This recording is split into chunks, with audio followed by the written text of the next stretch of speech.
राजा राम मोहन राय को भारतीय नवजागरण का अग्रदूत क्यों कहा जाता है? सती प्रथा का अंत उन्होंने कैसे कराया? ब्रह्म समाज की स्थापना का उद्देश्य क्या?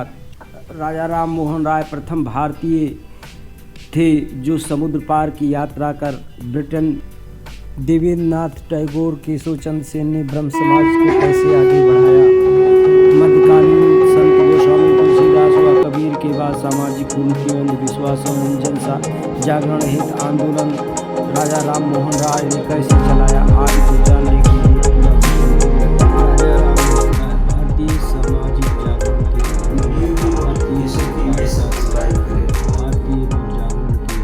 भारतीय सांस्कृतिक जागरण शब्द तो रहे, परंतु वह उन शब्दों से बोझिल न होकर वो सुपाठ जनभाषा बन गई।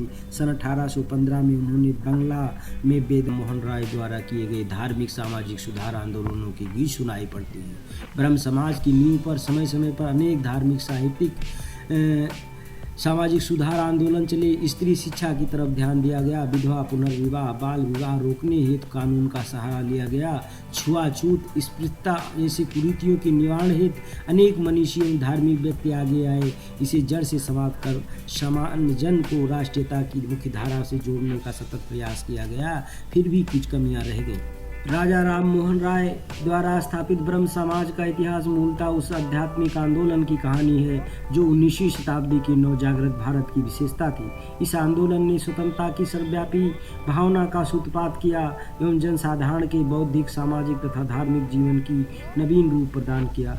वस्तुतः ब्रह्म समाज के विश्वासों एवं सिद्धांतों ने न केवल विगत 130 वर्षों में भारतीय विचारधारा को नवीन मोड़ दिया, अपितु भारतीय राष्ट्रीय एकीकरण, अंतर्राष्ट्रीयता एवं मानवता के उदय की भी अभिवृद्धि की। 18वीं शताब्दी के अंत में भारत पाश्चात्य प्रभाव एवं राष्ट्रीय रूढ़वादिता के चौराहे पर खड़ा था। शक्तियों के इस संघर्ष के फलस्वरूप एक नवीन गतिशीलता का उदय हुआ जो सुधार के उस युग का प्रतीक थी जिसका शुभारंभ भारतीय नवजागृति के प्रथम अग्रदूत राजा राम मोहन राय ने आरंभ किया था। राजा राम मोहन राय ने एक ईश्वरीय परमात्मा के पितृ भाव एवं महानों के भातृत्व का संदेश दिया। इस सुदृढ़ और विस्तृत आधार पर ब्रह्म समाज के सर्वव्यापी धर्म के उत्कृष्ट भवन का निर्माण हुआ। राजा राम मोहन राय का स्वर्गवास 27 सितंबर 1833 को ब्रिस्टल, इंग्लैंड में हो गया। राम मोहन राय द्वारा प्रवर्तित ब्रह्म की जाति, धर्म तथा निरपेक्ष उपासना प्रिंसेप द्वारिकानाथ के आत्मज महर्षि देवेंद्रनाथ ठाकुर 1817 से 1905 पर अति गंभीर प्रभाव डाला। देवेंद्रनाथ ने ही ब्रह्म समाज को के प्रथम सिद्धांत प्रदान किया और ध्यान मग्न उपनिषदीय पवित्रता के अभ्यास का सूत्रपात किया। प्रथमाचार्य देवेंद्रनाथ ठाकुर की उपासना विधि इस प्रकार प्रधानतः उपनिषदीय थी। प्रेममय ईश्वर के अनुग्रह से प्राप्त अनुभूति गम्य आत्म साक्षात्कार उनका महत्वपूर्ण योग था। उन्होंने आध्यात्मिक साधना हेतु एक संस्था तत्वबोधिनी सभा का आरंभ किया था। तत्वबोधिनी पत्रिका सभा की प्रमुख पत्रिका के रूप में बहुतों के लिए प्रेरणा का स्रोत बनी। देवेंद्रनाथ के नेतृत्व में एक अपूर्व निर्णय लिया गया कि वेद अच्युत नहीं है तथा तर्क एवं अंतःकरण को सर्वोपरि प्रमाण मानना है। ब्रह्म समाज के प्रचार का तथा समाज सुधार का कार्य अपने हाथों में लिया। ब्रह्म समाज के अंतर्गत केशव चंद्र सेन के आगमन के साथ द्रुत गति से प्रसार हुआ आध्यात्मिक आंदोलन के सबसे गतिशील अध्याय का आरंभ हुआ। केशव चंद्र सेन का जन्म 19 नवंबर 1833 ईस्वी को कलकत्ता में हुआ था। उनके पिता प्यारे मोहन प्रसिद्ध वैष्णव एवं विद्वान दीवान राम कमल के पुत्र थे। बाल्यावस्था से ही केशव चंद्र का उच्च आध्यात्मिक जीवन था। महर्षि ने उचित ही उन्हें ब्रह्मानंद की संज्ञा दी थी तथा उन्हें समाज का आचार्य बनाया।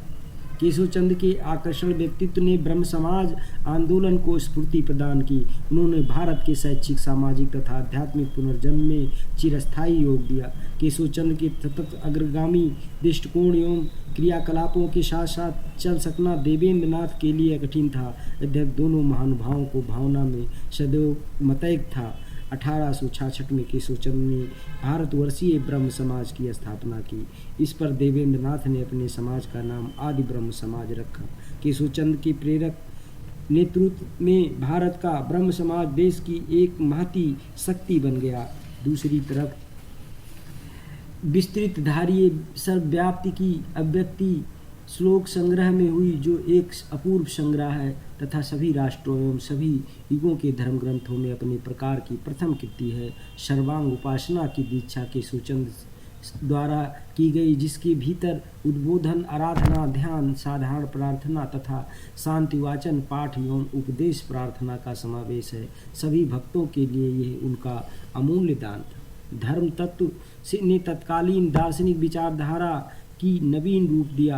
1870 में केशवचंद्र सेन ने इंग्लैंड की यात्रा की। इस यात्रा से पूर्व तथा पश्चिम एक दूसरे के निकट आए, अंतर्राष्ट्रीय एकता का मार्ग प्रशस्त हुआ। 1875 में केशवचंद्र सेन ने ईश्वर के नवीन स्वरूप नव विधान रूप धर्म औपचारिक रूप से 1880 में घोषित किया। नवीन धर्म की संपूर्णता। इस प्रकार हम देखें तो भारतीय स्वाधीनता संग्राम के जन जागरण में भारतीय इतिहास में अनगिनत व्यक्तियों एवं संस्थाओं का योगदान रहा। 19वीं शताब्दी में हुए आंदोलनों ने भारतीयों को सामाजिक और धार्मिक चेतना से आंदोलित किया। राष्ट्रीय जागरण की प्रमुख धाराएं सांस्कृतिक, धार्मिक, सामाजिक तथा राजनीतिक थीं।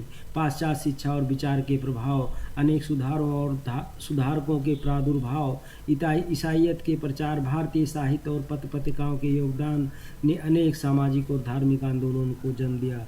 ऐसे आंदोलनों के जनक एक नाम बंगाल के राजा राम मोहन राय का। 19वीं शताब्दी के प्रारंभ में प्रथम सांस्कृतिक जागरण के एक दूत राजा राम मोहन राय, इनका 18वीं शताब्दी के मध्यकाल तक राजनीतिक दृश्य अत्यंत निराशाजनक और स्थिर था। राष्ट्रीयता का अभाव था, थोड़ा बहुत चिंता थी तो वो प्रांत अर्थात बंगालियों, सिखों, मराठों तथा राजपूतों तक सीमित था। 18वीं शताब्दी में भारत की सामाजिक एवं धार्मिक अवस्था भी अत्यंत शोचनीय अवनत पर थी। इस समय जहां यूरोप पुनर्जागरण और ज्ञान बोध के युग से गुजर रहा था, वहां भारत में सामाजिक निष्क्रियता और जड़ता का दौर था। अंधविश्वासों और मानवीय रीति रिवाजों ने सर्वत्र जड़ें जमा ली थीं। सामाजिक कठोरता और संगत सामाजिक प्रथाएं 18वीं शताब्दी के मध्य भारत की विशेषता बन गई थी। ग्रामीण समाज छोटे छोटे दायरे में सिमटा हुआ नगरीय समाज से लगभग कट सा गया था। धार्मिक जीवन अत्यधिक रूढ़िग्रस्त हो जाने से स्थिति और भी भयावह हो गई थी। अनेक सामाजिक कुप्रथाओं को शास्त्रोचित बताकर धार्मिक दृष्टि से मान्य बना दिया गया था। उनके न मानने पर भावी असुरक्षा और अपशकुन का भाव दृढ़ कर दिया गया था। अनेक असहिष्णु और संगत रीति रिवाजों को धार्मिक मान्यता मिलने से उन्हें विधि सम्मत और गौरव की बात माना जाने लगा था, जैसे सती प्रथा। वस्तुतः भारतीय समाज अनेक कुरीतियों एवं कुप्रथाओं का जमावड़ा हो गया था। वर्ण व्यवस्था धार्मिक आडंबरों एवं प्रतिबंधों के कारण कठोर होती जा रही थी। जातियां अनेक उपजातियों में बटी हुई थीं। अस्पृश्यता, छुआछूत का प्रचलन वर्ण और जाति प्रथा कठोरता के फलस्वरूप हुआ था। 18वीं शताब्दी में भारतीय समाज में स्त्रियों की दशा दयनीय एवं हीन थी, जिसका मुख्य कारण धार्मिक व सामाजिक प्रतिबंध थे। धार्मिक अंधविश्वासों के कारण अपायु में ही बालिकाओं का विवाह करना धर्म संगत माना जाने लगा। इसके परिणाम स्वरूप वे शिक्षा से वंचित, अस्वस्थ और असमय विधवा होने लगे। विधवा विवाह को मान्यता न मिलने के कारण विधवाओं का जीवन बड़ा कठोर हो गया। सामाजिक व मांगलिक कार्यों में उनकी उपस्थिति अशुभ मानी जाने लगी। परिवार में भी उनकी अवहेलना और उपेक्षा की जाने लगी। इसी तरह सती प्रथा जैसे क्रूर प्रथा स्वेच्छा के स्थान पर बलपूर्वक होने लगा और विधवा होते ही उन्हें सती होने के लिए विवश किया जाने लगा। बहुविवाह के द्वारा पुरुष को एक से अधिक विवाह की छूट थी। मद्रास और उड़ीसा में देवदासी प्रथा का प्रचलन। ऐसे समय में राजा राम मोहन राय का आगमन और इन कुप्रथाओं पर, इन रीति रिवाजों पर, इन धार्मिक मान्यताओं पर प्रहार करने का जो सबसे पहला बीड़ा मध्यकाल के बाद उठाया, वो हमारे देश के राजा राम मोहन राय थे।